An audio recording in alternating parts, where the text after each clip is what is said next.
Bismillahirrahmanirrahim. Assalamualaikum warahmatullahi wabarakatuh. Kami akan menjelaskan mengenai data warehouse pada aplikasi yang melakukan microservice dengan tema peminjaman atau aplikasi penyewaan warehouse.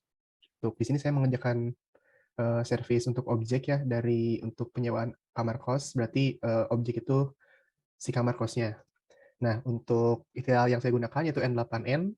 Untuk alur flow-nya ini nanti flow itu akan dieksekusi selama setiap 1 jam. Nah, untuk alurnya yang pertama kita nge-get dulu datanya dari microservice yang kemarin yang sudah diisi data dummy menggunakan ini ya, MongoDB ya. Lalu setelah itu data tersebut akan ditransform kembali untuk di-merge nantinya dengan atau dicocokkan dengan data warehouse yang ada yang tadi sudah dibuat oleh topik sebelumnya, nanti di-merge gitu buat dimigrasi atau dikirim datanya. Nah, jadi nanti setelah ini ditransform, nah nanti ini juga bakal ngambil data gitu untuk nantinya misalkan ketika datanya sudah ada tapi bisa kemungkinan duplikat gitu. Jadi kalau misalkan untuk menghindari duplikasi, nah maka dilakukanlah merge. Di merge ini tuh saya telah memasukkan beberapa kriteria, yaitu dengan ID ya, dengan ID yang tadi sudah ada dari si database-nya. Nah, nantinya untuk output-nya itu akan difilter ID mana yang belum ada di data warehouse. Gitu. Nah, mungkin segitu untuk lanjutannya setelah di-merge, dan nanti hasil output filternya sudah keluar, nanti akan dimasukkan ke data warehouse tadi, yaitu ke MySQL. Nah, setelah MySQL-nya sudah terinsert, langkah selanjutnya di-read lagi ya nanti hasil setelah insert yang nantinya akan di-generate ke Google Sheet, di sini ke CSV berarti. Oke, untuk workflow-nya saya execute saja sekarang.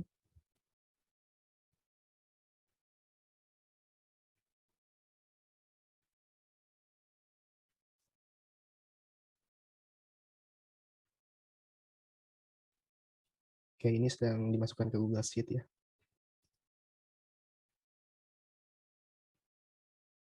Oke, ini sudah selesai. Sebelumnya coba, ini kalau misalkan saya buka Chrome kelihatan nggak? Mas Imam, Mas Nova, Mas Topik? Atau tetap di N8N? Masih di N8N. Oke, berarti ntar stop share dulu. Oke, paling kita ke data warehouse-nya dulu ya untuk memvalidasi apakah sudah ada datanya atau belum. Oke, ini tampilan objek data warehouse ya, table data warehouse, table object. Dan di sini ada 4 ya, jadi customer, employee, dan object dan orders yang nantinya akan dijelaskan oleh teman saya masing-masing. Nah, tadi untuk awalannya itu di table object itu datanya kosong. Nah, tadi kita sudah menginsert ya melalui workflow tadi. Sekarang tinggal di-refresh saja. Nah, ini data tadi sudah masuk ya ke data warehouse. Artinya kita sudah berhasil untuk memigrasi atau mengirimkan data dari MongoDB ke MySQL. Oke, selanjutnya kita balik lagi ke Google Sheet ya. Sebentar.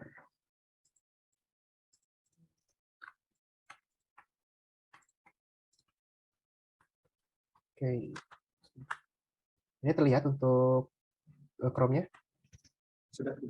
Nah, nanti tadi kan sudah sudah di convert ya dari data warehouse ke Google Sheet. Nah, ini datanya kita punya ID, nama kos, harga sewa, dan tipe kos. Nah, itu datanya dapat dari data warehouse. Nih kita lihat ID-nya kos Sri Kandi misalkan.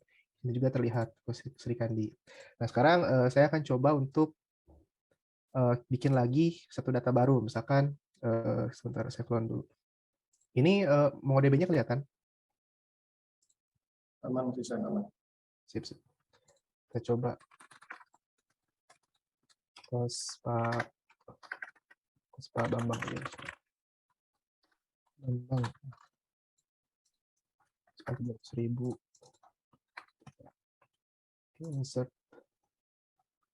Ini sudah ada ya data yang baru. Sekarang kita coba run ulang workflow-nya. Apakah masih semua data atau cuma ngambil data terbaru saja? Kita coba execute workflow.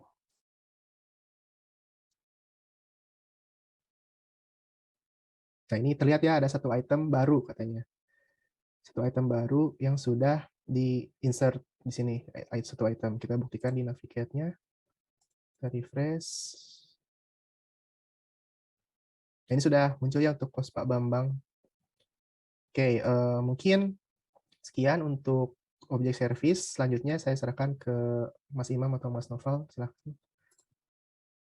Oke, Nisan, terima kasih. Izin lanjutkan untuk menjelaskan bagian service untuk bagian customer. Ini datanya di sini kita menggunakan HTML bernama Evo. Nah, Evo di sini itu untuk workflow-nya sendiri, pertama dari MongoDB itu ditarik menggunakan Evo dengan workflow-nya pertama itu ada ingestion, transformation, schema meta, kemudian load data untuk dimasukkan ke data mart. Nah, di Evo sendiri ini sebenarnya di sini simpel ya. Dari customer first kita di sini kita masukkan beberapa seperti username dan yang lainnya, kemudian kita juga masukkan akses ke DB warehouse course kitanya yang tadi buat di virtual tadi. Nah, di sini ada pertama ada proses ingestion, kemudian transformation data. Nah, di skema meta di sini itu datanya ini sebenarnya proses penarikan data dari MongoDB sendiri itu, kemudian di load data ke data warehouse yang kita buat. Nah, sebagai contoh di sini saya akan menambahkan customer keempat.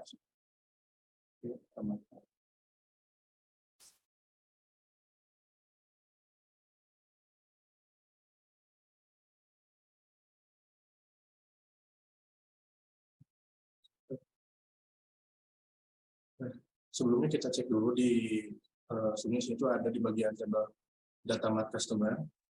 Di sini itu telah terdapat 3 data. Nah, kemudian 4 data pada MongoDB-nya. Kemudian untuk datanya sendiri di sini ini itu datanya itu akan selalu diupdate setiap 5 menit ya. Jadi ingres every 5 menit. Nah, kemudian setelah apabila kita ingin mencobanya, kita bisa langsung klik di sini saja, klik panel aja ya, kita cek sekarang. Nah, di sini udah bertambah, lebih jadi 5. Kita cek dulu.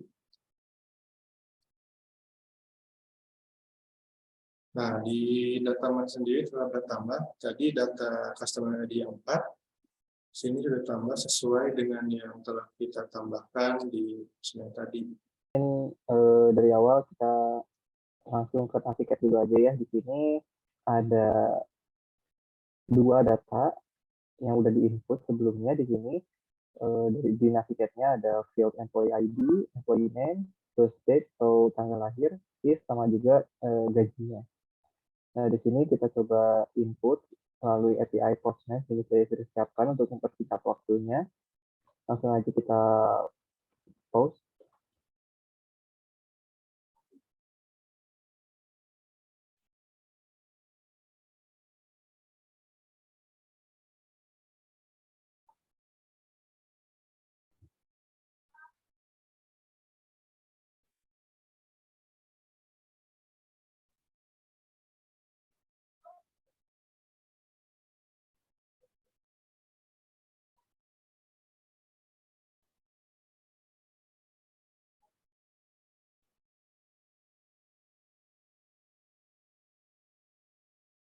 Oke, di sini telah berhasil menambahkan pegawai. Nah, dari situ data akan masuk otomatis ke MongoDB sini. Ini untuk mempersingkat waktunya tidak usah saya refresh, langsung aja kita masuk ke ETL-nya.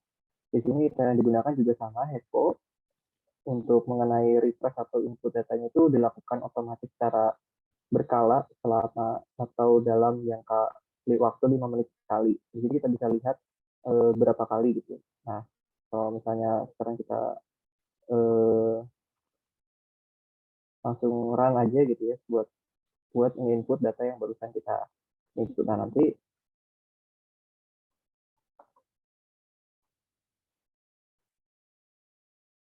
oke, udah berhasil ya datanya tadi masuk, telah berhasil dimasukkan.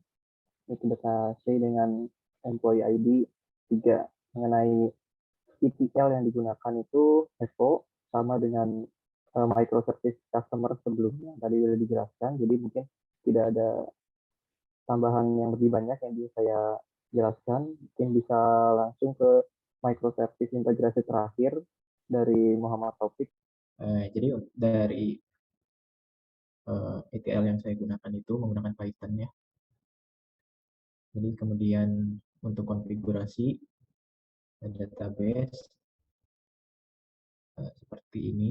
Jadi ini buat example ya, karena yang ini rentan datanya. Kemudian dari source ini tuh dari data mana yang akan kita ambil, kemudian targetnya itu mau ditaruh di database mana gitu. Jadi saya gunakan lokal untuk targetnya.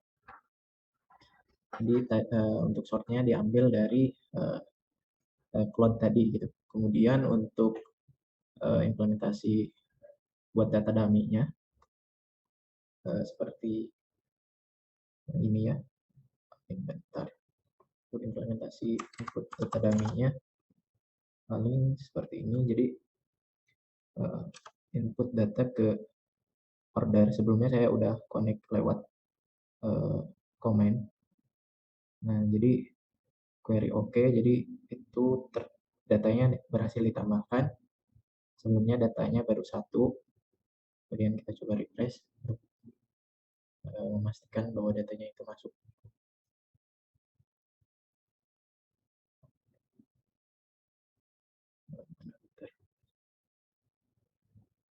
Sedikit lama ya. Harus di-close dulu. Nah, jadi datanya berhasil ditambahkan ya. Nah, kemudian untuk flow-nya, jadi seperti ini. Nah, dari main app-nya itu ngambil semua model. Jadi DAO ini untuk store data yang ngambil dari config. Nah, config-nya itu tadi yang berisi kredensial database-nya. Nah, untuk ekspor dari sana ke misal ke lokal, sebelumnya saya sudah punya database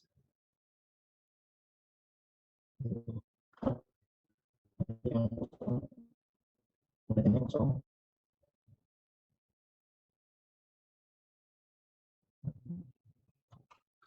Namanya loading.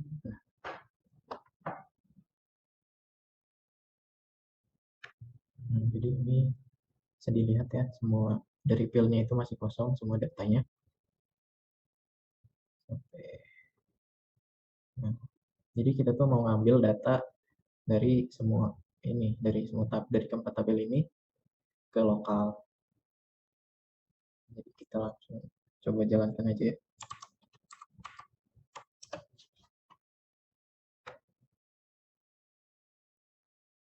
Data yang diambil dari source itu dari cloud, kemudian diubah menjadi CSV ya. Di sini ini datanya. Nah, kemudian diimport ke database yang source ini, yang target, dari source ke target. Jadi kebetulan yang tadi kosong, kita cek ke sini sih. Mungkin ini untuk data default. Ya, mungkin itu ya untuk import dari source ke target. Mungkin untuk selanjutnya saya serahkan ke saudara Imam.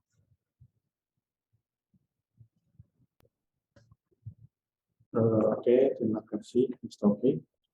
Mungkin sekian yang dapat kami sampaikan mengenai data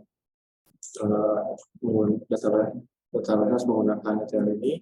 Mohon apabila ada kesalahan dan kekurangan. Assalamualaikum warahmatullahi wabarakatuh. Waalaikumsalam warahmatullahi wabarakatuh.